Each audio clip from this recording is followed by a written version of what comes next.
Ladies and gentlemen, good day and welcome to the Yes Bank's Q4 FY24 and FY24 earnings conference call.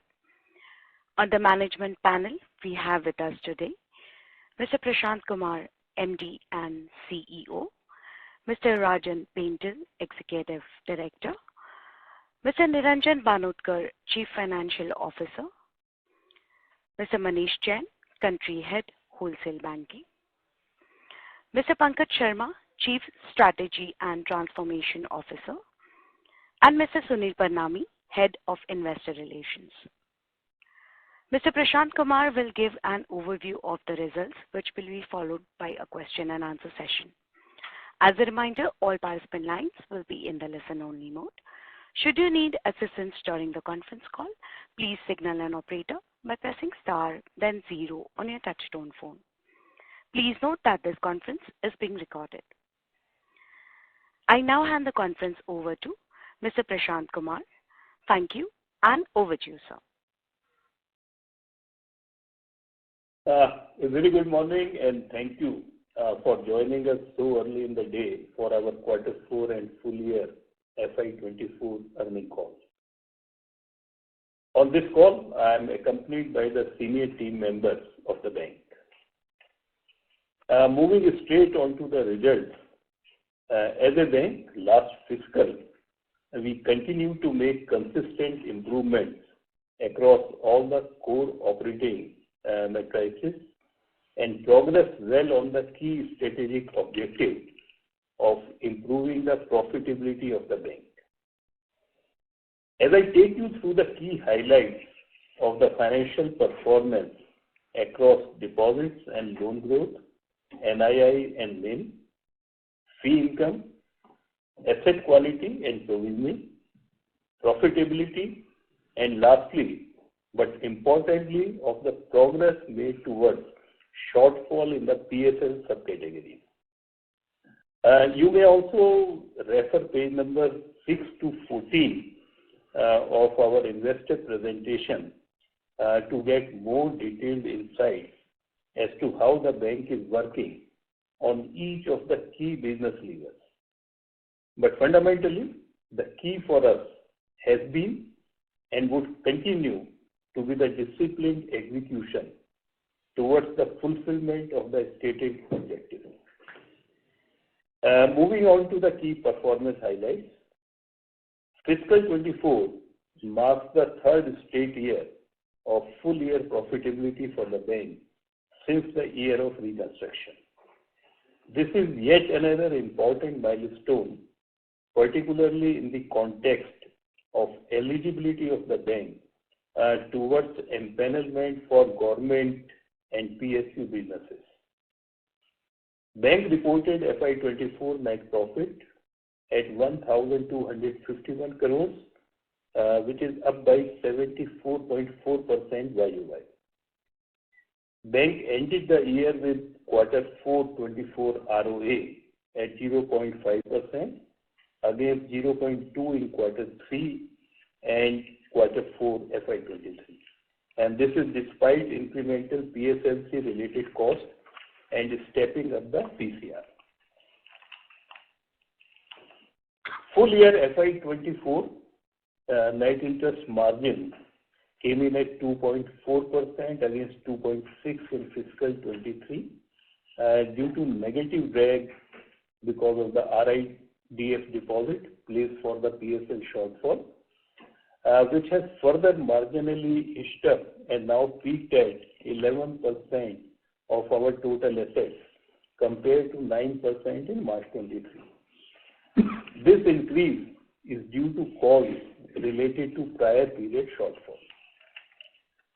However, in line with our guidance, in fiscal 24 itself, the bank has made substantial progress on PSL compliance, and I am pleased to share that from here on, bank would start seeing a gradual reduction in these balances.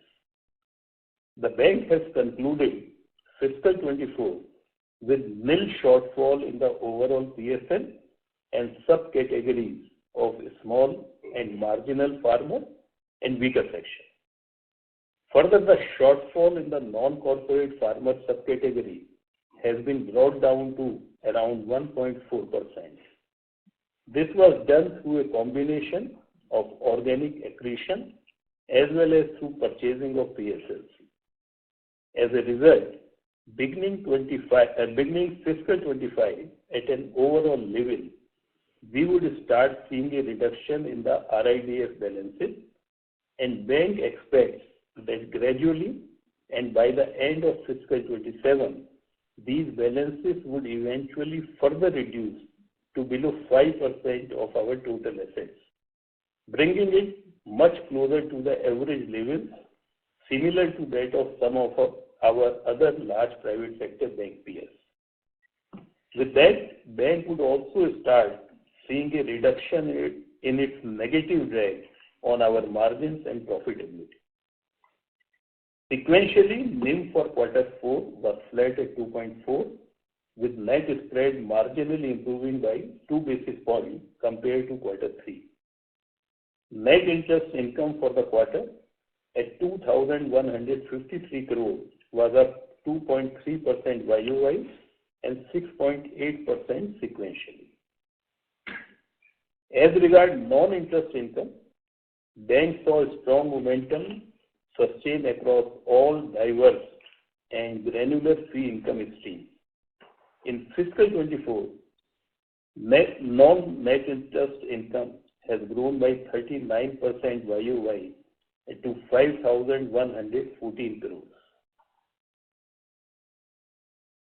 Over the last 2 years, the bank has seen a meaningful increase in its fee to average asset, which has increased from 1.1% in FY22 to 1.3% in FY24. Within non-interest income, the share of retail fee has increased from 55% to 66% over the same period. The sustained momentum in our fee income was driven by strong traction in third-party fees and continuing traction in other fee lines such as trade and remittance, interchange, and cash management. This momentum is expected to continue, driven by our strong customer acquisition engine, which is very well integrated with our spectrum banking and relationship banking channels. Our distinctive mode in our payments, APIs, and digital and transaction banking leadership, and also our refreshed Yes Bank brand, and lastly, our service orientation and disciplined execution. Sequentially, reported non-interest income at 1,566 crores has grown by 56% YOY and 31% quarter-on-quarter. Normalizing for interest on income tax refund of 118 crores, quarter 4 non-interest income has grown 21% quarter-on-quarter. For fiscal 24, cost to income ratio normalized for PSLC cost and interest on income tax refund was 72.2% against 72.6% in FY23. For full year FY24, total cost of 9,824 crores included cost amounting to 377 crores incurred on purchase of PSLC certificate against nil expenses in FY23.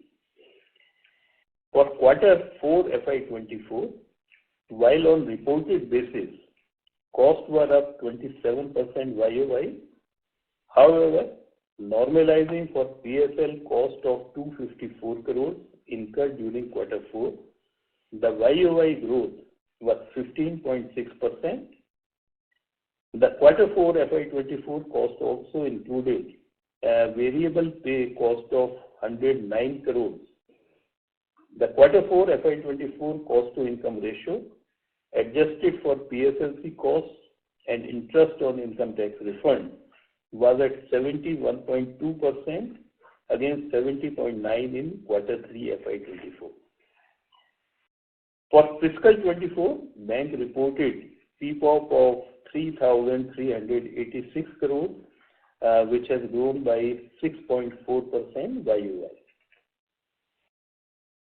The salient highlights pertaining to asset quality, slippages, recoveries, and provisions are as follows.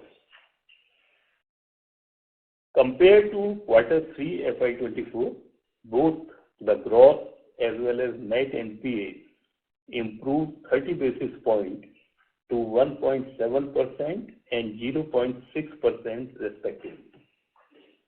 Resolution momentum remained strong during the last quarter as well, with recoveries and upgrade of 2,092 crores during the quarter. And for full year FY24, the total recoveries of 5,978 crores in line with our guidance. Recoveries from security receipts and realization from ARC sale during the quarter were prudently utilized in further strengthening the asset quality matrices, as evidenced through more than 50% reduction in the net NPA and net carrying value of security receipts as percentage of advances to 1.1% against 2.4% in same quarter last year. Nearly half of that reduction has come in Q4 alone. NPA provision coverage ratio was stepped up to 66.6% against 56.6% last quarter and 62.3% in Q4 23. Including technical write-off, PCR now stands at 79.3% against 71.9% in Q3 and 72.3% in Q4 FY23. Non-tax provision cost for Q4 at 471 crores and for full year at 1,886 crores and as a percentage to total assets were in line with our guidance of 50 basis points. The gross slippage for Q4 was at 1,356 crores against 1,233 crores in Q3. Slippages net of recoveries and upgrade in Q4 at 370 crores against 574 crores last quarter. Retail segment gross slippage for Q4 at 977 crores has come down against 1,051 crores last quarter. Net slippage at 567 crores also has come down against 644 crores last quarter. One account in mid-corporate classified as NPA during the quarter has actually nil financial overdue. Gross slippage for FY24 at 5,334 crores. However, the slippage ratio as percentage of advances for FY24 was flat at 2.3%.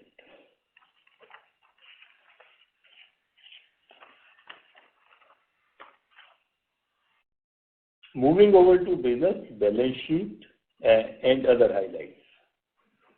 Bank's balance sheet crossed 4 lakh crore mark, registering a YOY growth of 14%. CD ratio improved to 85.5% from 89.9% in Q3.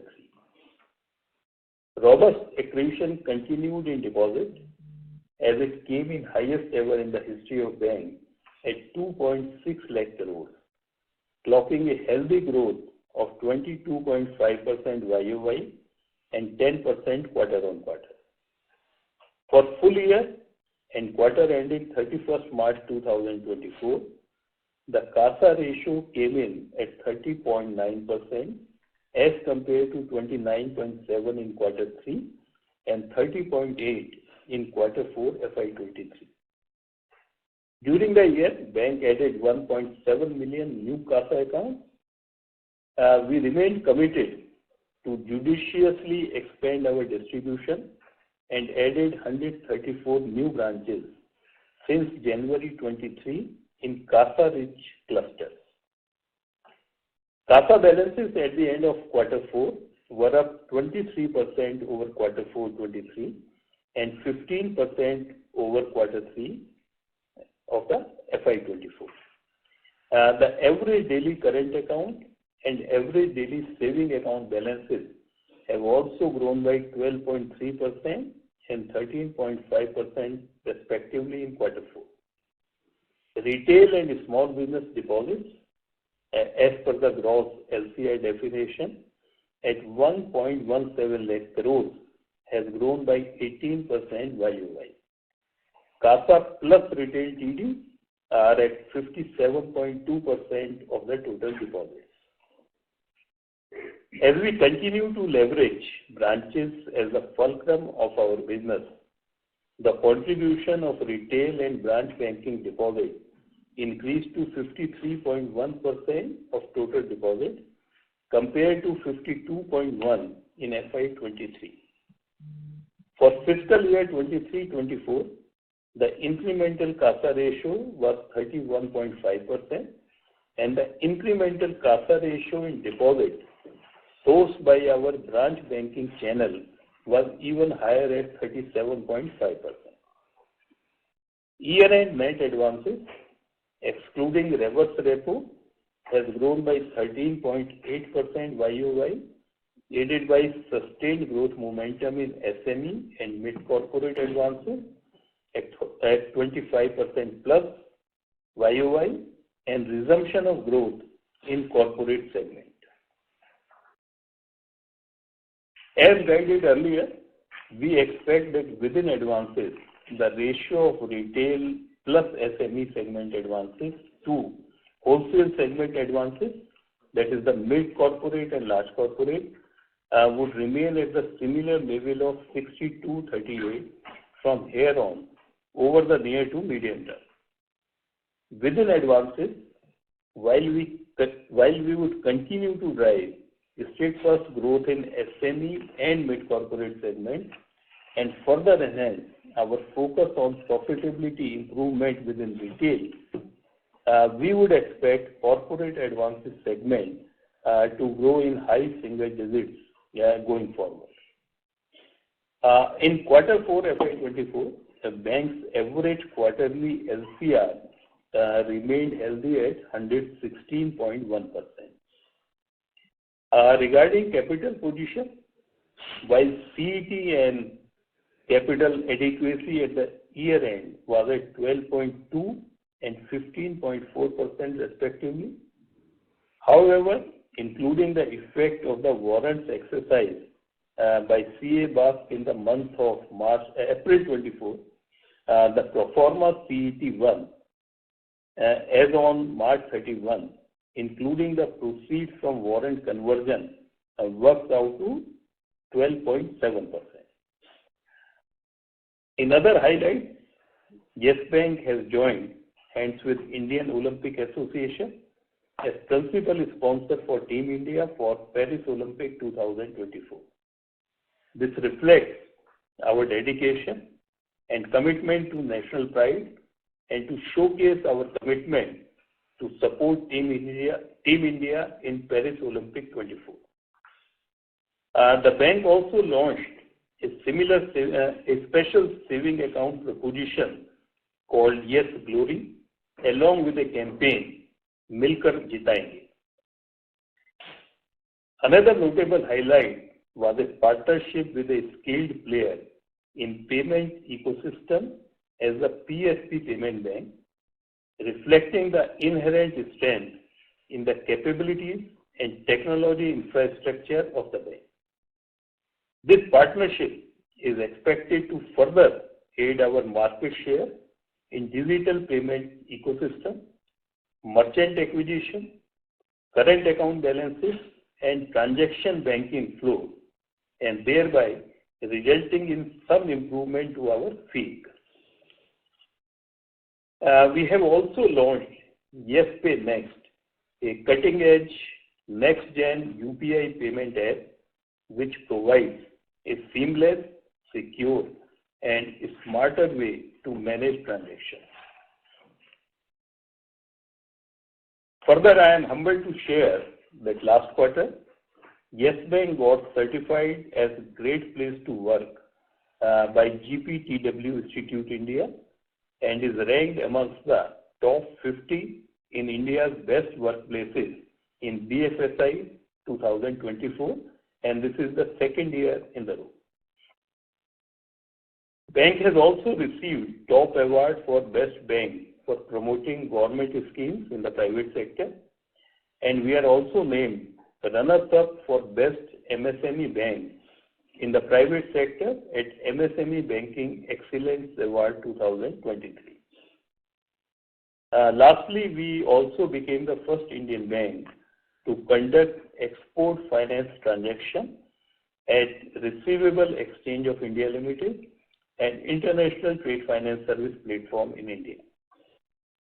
I would like to conclude that as we enter the 5th year of the journey of Yes Bank of today, we remain focused on diligently executing the ROA expansion roadmap and remain absolutely resolved around our disciplined execution.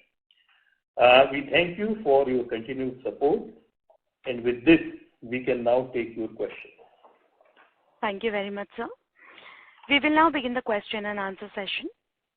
Anyone who wishes to ask questions may press star and one on their touchtone phone. If you wish to withdraw yourself from the question queue, you may press star and two. Participants are requested to use only handsets while asking a question. Ladies and gentlemen, we will wait for a moment while the question queue assembles. You may please press star and one to ask questions.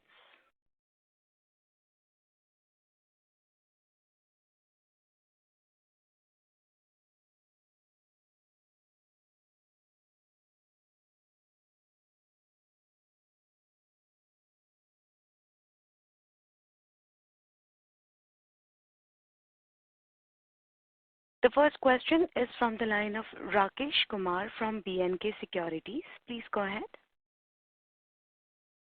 Hi, sir. Thanks a lot for the opportunity and quite good set of numbers. So there are a couple of questions I had. Firstly, with respect to margin.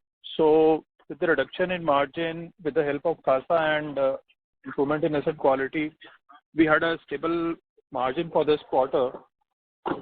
So how it is expected to pan out maybe in FY2025, if you can help us understand that, sir? Rakesh, margins for us, we discussed this in the past as well. There are three drivers for us on driving margins, and I don't want to kind of give a very specific guidance in the really near term, but talk about a more 2 to 3 year journey. One, very emphatically, we've said that there is RIDF balances which are causing a drag on the margins, and we've also actually given a pro forma number in our presentation to say the current drag on the stock is about 70 basis points on NII to assets. So that's one. So as the balances of RIDF come down, and like Prashant mentioned in his opening remarks, we are fully compliant with the TSL requirements, even at a subcategory level in fiscal 24. There's a marginal shortfall in the NCF category, but as a consequence, we will now start seeing reductions on a year-on-year basis, and that will start flowing into the margins over the next 2 to 3 years. As I said, the total stock hit is about 70 basis points. The second point is what we are also doing is on our assets, and especially on the retail assets mix. There is also a calibration towards moving into more ROA accretive products, which also inherently give better yields. So of course, this journey that we are pivoting towards means that the growth that's incrementally coming on this book is coming at a slightly lower rate, and you would have seen retail has been growing at about 35-40%, has kind of now come into the 20s, and we should possibly see the growth taper also to let's say the teens, right? The point is, in the process of that, we will, however, see improvement from a margin standpoint, As we speak, the retail disbursements actually are clocking at a yield which is already 100 basis points more than the stock of the retail portfolio yield, right? So that is already an indication that on the margin we are moving into better yielding products. The third is really the focus on getting the cost of funding improved through a better CASA, through making sure that you are not just putting rates on the table for accreting deposits. And again, if I just give an example, if you look at the fiscal 24, and if I look at, let's say, the blended savings account rate, over the last 1 year, we would actually not have increased our blended savings account rate despite the backdrop of a tight liquidity and real struggles or difficulties that the industry has witnessed on savings account, right? So and not only that, on the incremental market share, we've actually done better on savings account, and we have numbers till December. We've actually done much more than what our stock market share is. So the focus on deposit and funding is also to make sure that relative to the market, keep improving the rate. So we don't want to just put rates for acquiring deposits. So it's a combination of all these three. There is, of course, we continue to see a reduction in our non-accruing assets, which is the NPA stock coming down. That will, of course, also add to margins. But just the first two, which is the mix of RIDF coming down, and we do see a trajectory where in the next 2 to 3 years they should be below 5% of our total assets. And the retail assets mix, both of these we believe will add to about 80 to 100 basis points of margins for the next 3-year period. Great. So just to understand this CASA progression in this quarter, so if we have to build this number to FY25, so what is the sticky part? What is the one-off part? If you can help us get some clarity. So Rakesh, what happens is we do see some transient flows that do happen in March, and it is, to be honest, it is not peculiar to only this March. It is peculiar to almost every year end that go through, because there are also businesses who like to maintain cash for their year end transactions. They also demonstrate good amount of sales that kind of come through. This year was also a little bit peculiar because there were also holidays. There was weekend that kind of coincided. Some of our fintech partners also end up keeping certain balances on in excess to make sure that there is absolutely seamless flow of transactions. So look, I mean, you could possibly look at let's say a 5% adjustment to the number, but to be honest, as I said, the peculiarity of the CASA balances do continue mostly all year ends. Got it. Thank you, sir. Thanks a lot. Thank you very much. Thank you. The next question is from the line of Jai Mundra from ICICI Securities. Please go ahead. Yeah, hi, good morning, sir, and thanks for the detailed presentation, which you keep on adding relevant disclosures. So, thanks for that. I have 2 questions on. First, on recovery, sir. So last year we had set out a target of 5,000 crore, and we very well achieved that. In your assessment, how should one look at recovery quantum for FY25? So Jay, this year we have done the recoveries and upgradation to almost like 6,000 crores, and we are quite confident that FY25 also we will see a similar trend, but definitely more than 5,000 crores. Great, sir. So, sir, just to understand, so hypothetically, let's say we achieve 6,000 crores of recovery, right? If I look at our current net NPA plus unprovided security receipts, that is like 1.1%, right? So that would mean that the excess of that would flow into negative provision. So you may have a negative provisioning for full year FY25. Is that the right understanding? No, absolutely. Like if you see the current net NPA and net carrying value of SR is 1.1%. Okay. And when we are talking of recoveries, the first thing, the recoveries also include the upgradation, right? Right. But in terms of recoveries and the write back of provisions would be definitely there. Right.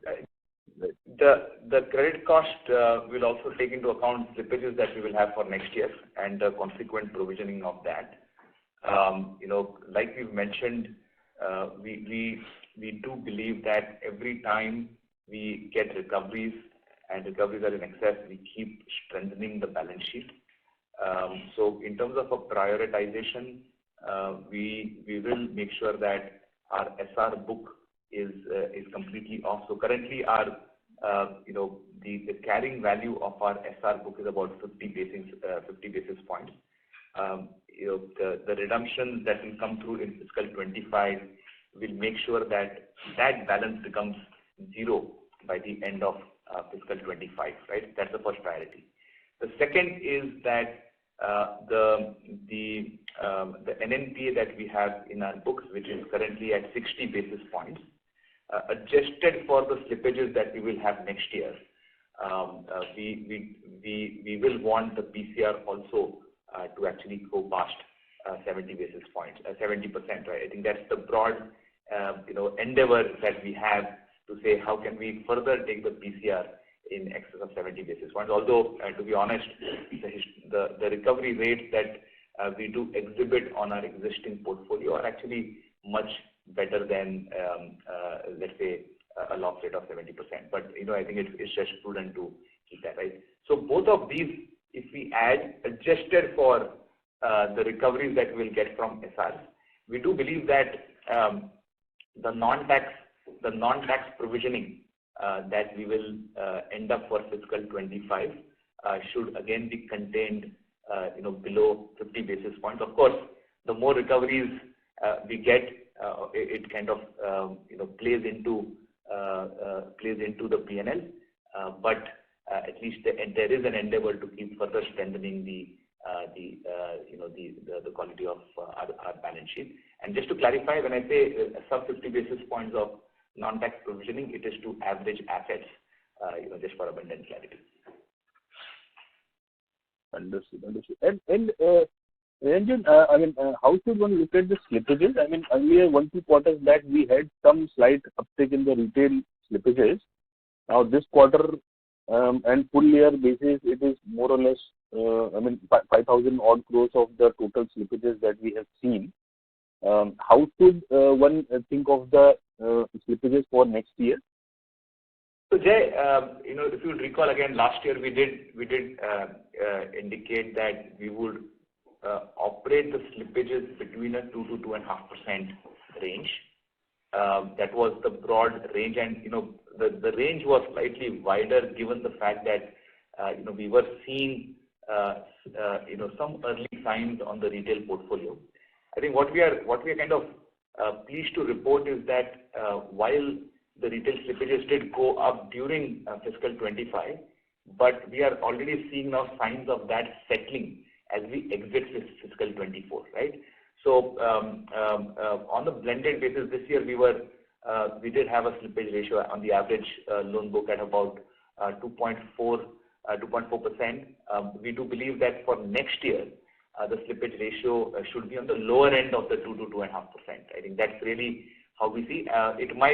It might not come off immediately, but I think we are seeing H1 should be closer to the higher range of higher side of the range of 2 to 2.4. But as we exit, we should start moving into the 2% or below slippage rate. Right. Yeah. And in Prashant sir, in your opening remarks, you mentioned something around that, something related to asset quality in mid-corporate. I actually missed that comment. If you could please repeat that. I think you said something related to slippages or asset quality in the mid-corporate segment. Yeah. So during the quarter, we had one account slip into NPA from our mid-corporate segment. So this was actually an account in the road.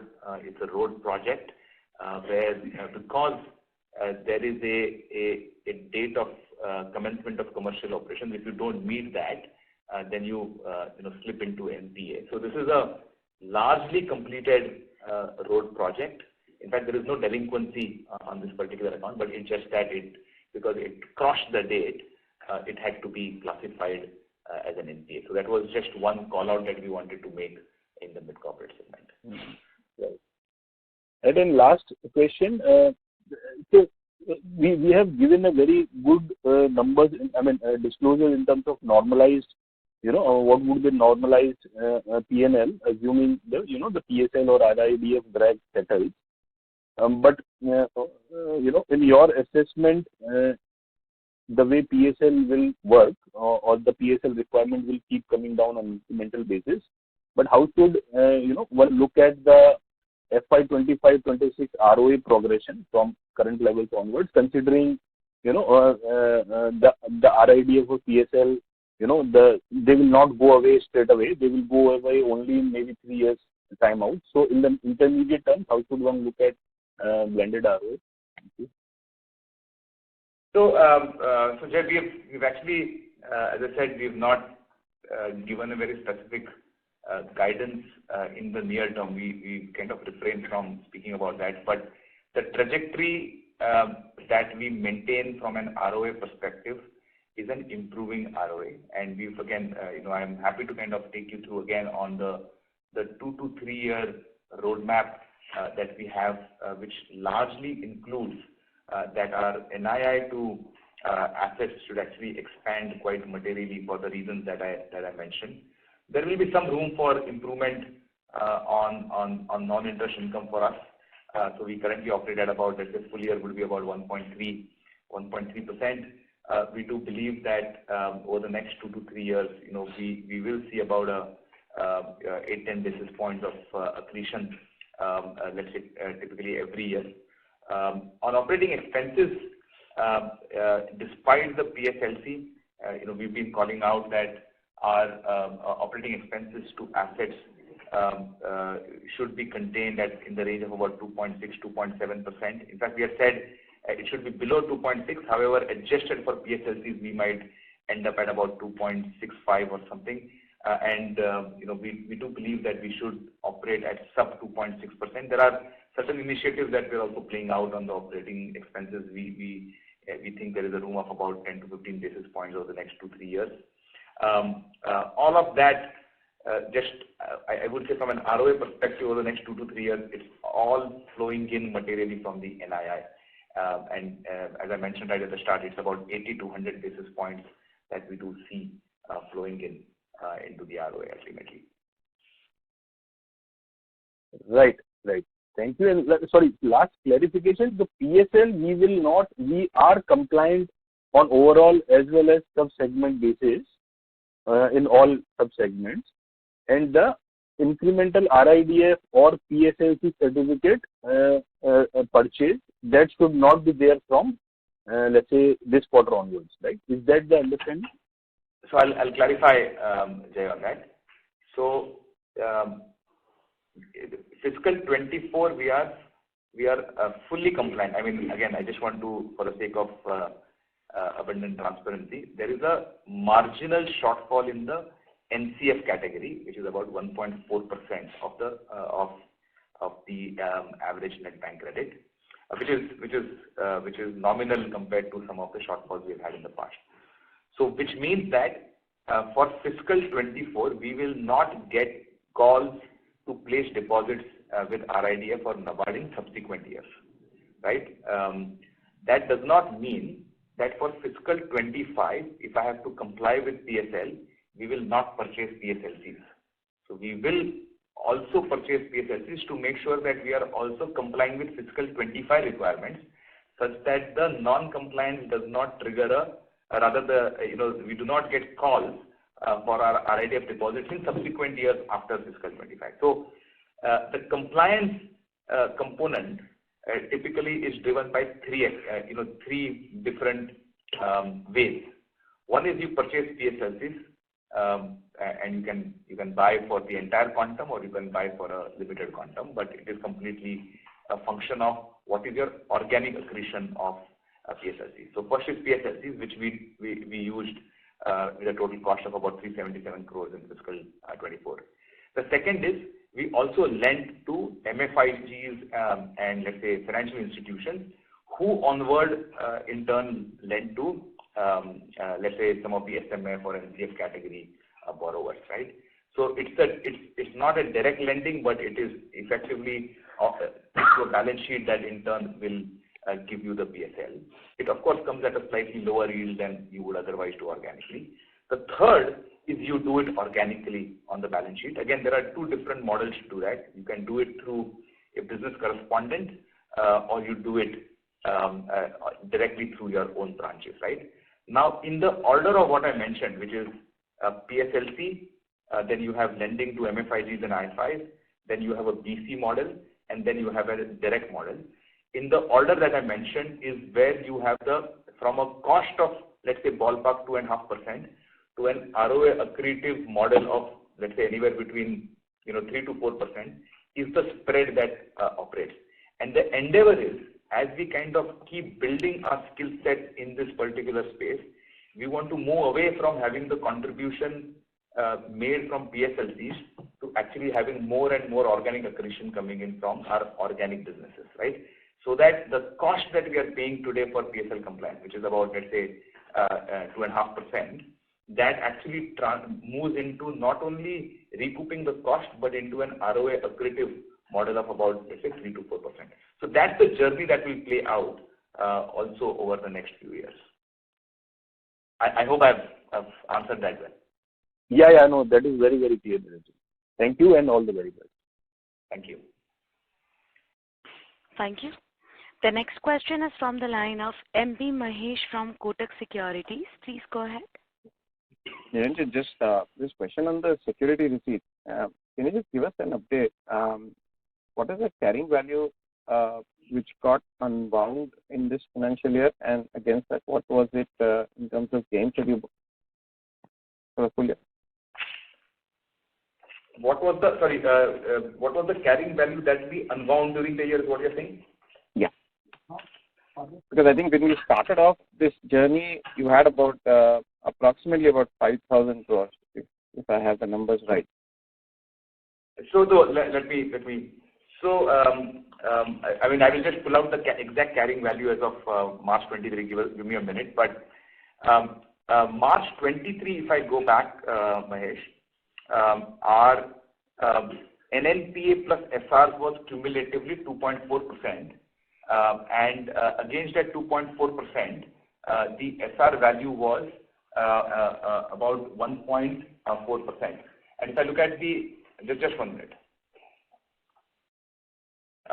So that just bear with me. I'm just pulling out the exact number. 1 minute. Yeah.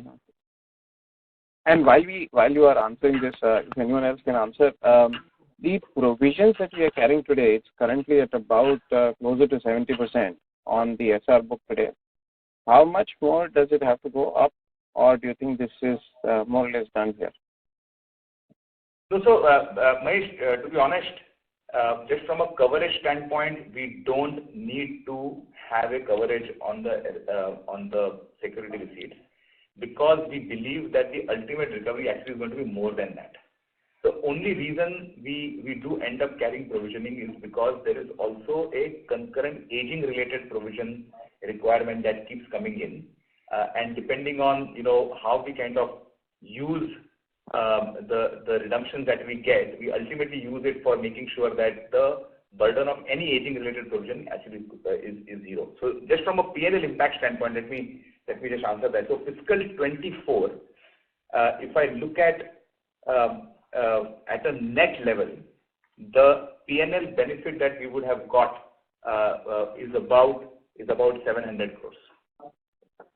Okay, during the entire fiscal 24, and a bulk of that actually has come through in Q4 fiscal 24.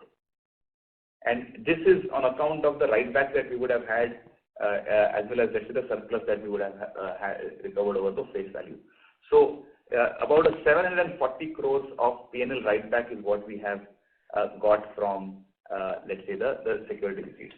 Going back to the question that you asked, we had about 1,700 crores of face value, which was, sorry, not face value, carrying value in our balance sheet as of March 31st, 2023. That's come down to about 1,250 crores.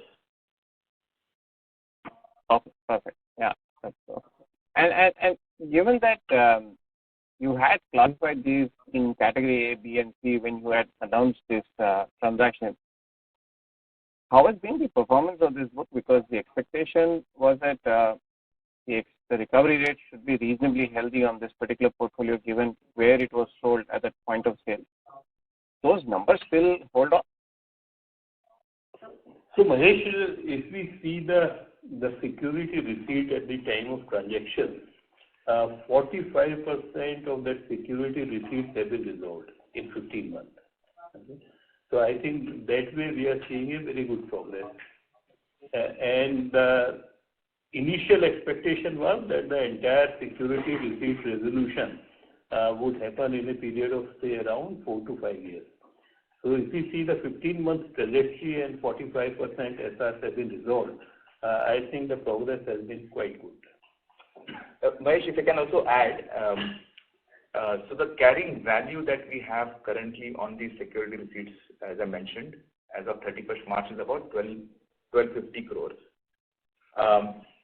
What we have is our rating agencies that effectively give us an estimate of what the recoveries would be. These are, I'm not putting management estimates, or I'm not relying on what the ARC recovery estimates would be, but rating agencies ascribe a certain value, and that value is about 5,000 crores.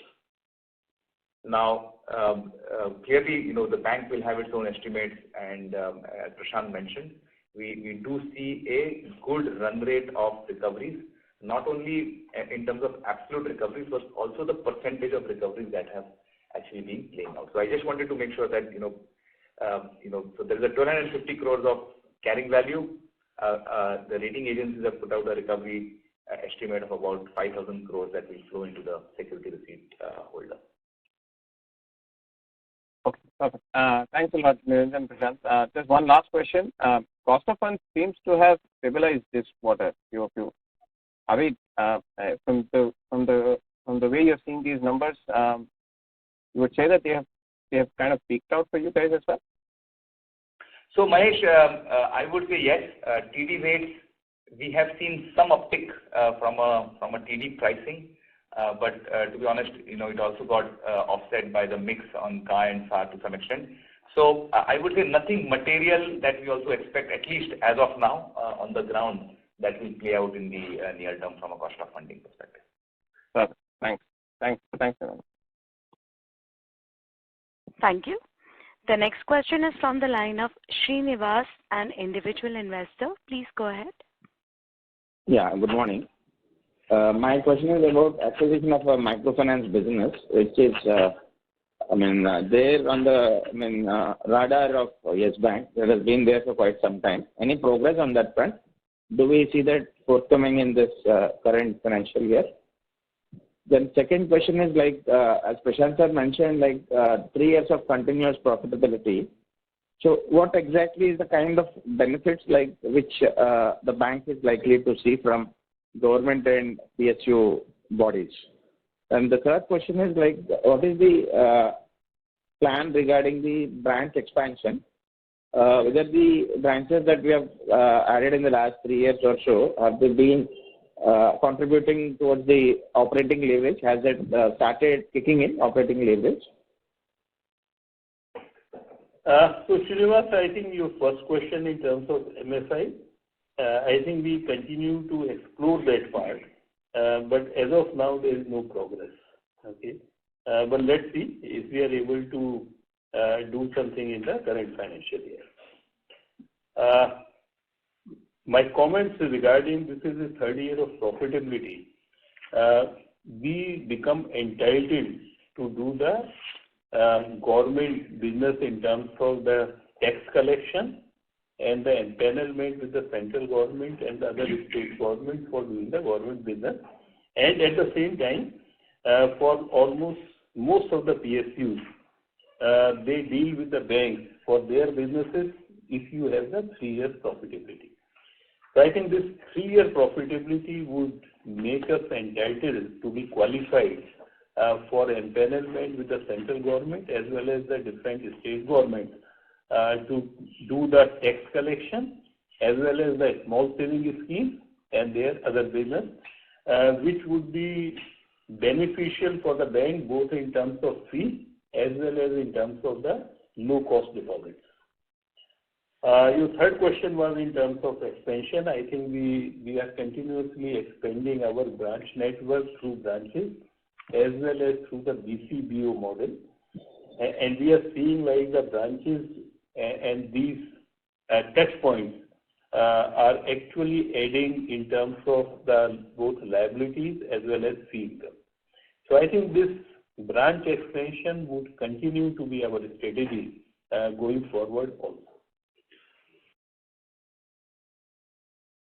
Okay, thank you. One last question. Actually, this 3-year profitability, has it improved our credit ratings so as to enable us to acquire a refinance from lending institutions, refinance which is a cost-effective source of funds? Have we been able to do that from institutions like NABARD? No, so I would not be specifically commenting about NABARD, but definitely the third year of the continuous profitability and I think the momentum which we are seeing in our performance, we are quite hopeful that it should result into some rating upgrade. And whenever there is a rating upgrade, it also results into the lower cost of funding for the bank. Okay, thank you. Thank you. The next question is from the line of Chintan Shah from ICICI Securities. Please go ahead. Yeah, hello. Good morning, sir. Thank you for the opportunity and congratulations on good set of numbers. So I just had a question on LDR. So LDR now is around 85%.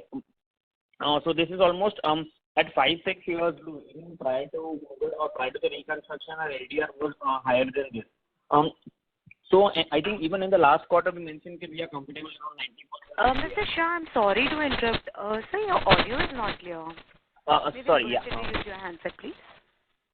Yeah, ma'am. Yeah, sorry. Hello, is this better now? Yes, sir. Please continue. Thank you. Yeah, sir. So my question was on LDR. So our LDR is around 85% now, which is almost at 5-6 years low. Even prior to the reconstruction, we had an LDR which was higher than the current one.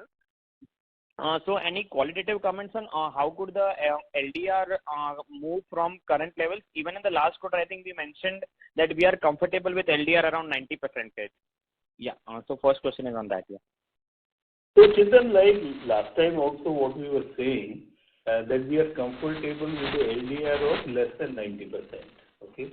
So I think this trajectory or range between 85 to 90, depending on like what happens on some of the loan growth and the deposit, I think we are quite comfortable. But as a strategy, we would always like to have our deposit growth higher than the loan growth. Okay. So I think this range of 85 to 90 is quite comfortable for us. Sure. So, sir, in that case, would we like to, if we are seeing surplus deposit inflow, then would we like to cut any of our deposit rates on the SAR side or on the TD side? Would that be a case? No, I think naturally it would also be a function of what happens in the market and how our deposits are coming. But definitely endeavor of the bank is to continuously reduce our cost of deposit and cost of funding. Sure, sure, sir. That's it. Yeah, that's it from my side. Yeah, thank you. Thank you. Thank you.